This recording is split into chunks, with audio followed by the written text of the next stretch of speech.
ఏది అయినా ట్రై చెయ్యి ఆచి చికెన్ మసాలా. ఆచి చికెన్ మసాలా. సార్ మేము కాదు సార్, లోక్సభలో రానేలేదు కదా సార్ వాళ్ళు తగ్గింది మీరు మీరు ఆలోచించలేదు. అసెంబ్లీ అయిన తర్వాత లోక్సభలో బీఆర్ఎస్ కి ఏమి రాలేదు, మీకే వచ్చాయి.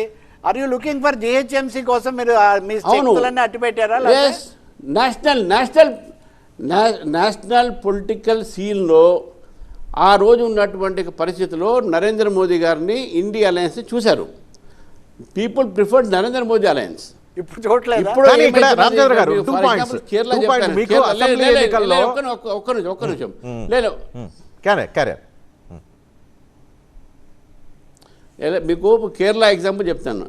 కేరళలో 2 పవర్ఫుల్ పోలరైజ్డ్ ఫోర్సెస్ ఉన్నాయి. ఒకటి ఎల్డిఎఫ్, ఒకటి యూడిఎఫ్. ఈ ఎల్డిఎఫ్ యూడిఎఫ్ని కూడా ఫైట్ చేసుకుంటూ బీజేపీలో చిన్నగా లోకల్ బాడీస్లో త్రివేంద్రం లాంటి ప్లేస్ని కైవసం చేసుకొని కొన్ని చిన్న municipality first place, second place వచ్చినటువంటి పరిస్థితి ఉన్నది అక్కడ. ఈరోజు హైదరాబాద్లో కూడా, మా తెలంగాణలో కూడా మేము డెఫినెట్గా మాకు ఉన్నటువంటి ఒక ఫోర్సెస్ అందరికీ తెలుసు. నరేంద్ర మోదీ గారి ఒక వేవ్తోని ఈరోజు చాలామంది గెలిచారు. ఇట్స్ ఎ ఫ్యాక్ట్, మేము కూడా ఒప్పుకుంటాం దాన్ని. ఎప్పుడైతే నరేంద్ర మోదీ గారు రాహుల్ గాంధీ గారి మధ్యన అయింది అక్కడ ఫైటు, లోకల్ బాడీస్లో మన స్టేట్ గవర్నమెంట్ ఎలక్షన్, అసెంబ్లీ ఎలక్షన్స్లో టీఆర్ఎస్కు అదేవిధంగా కాంగ్రెస్ అండ్ బీజేపీ ముగ్గురు చేసినా కూడా మాకు 8 సీట్లు వచ్చినాయి అక్కడ. ఆ 2 ఆల్టర్నేటివ్ చూశారు. ఇప్పుడు కూడా యూఎల్బీస్లో కూడా మన అర్బన్ లోకల్ బాడీస్లో కూడా భారతీయ జనతా పార్టీకు కనీసం ఇంతైనా వచ్చినాయి. ఈ 2 ఫోర్సెస్ ఉండగా కూడా అసెంబ్లీలో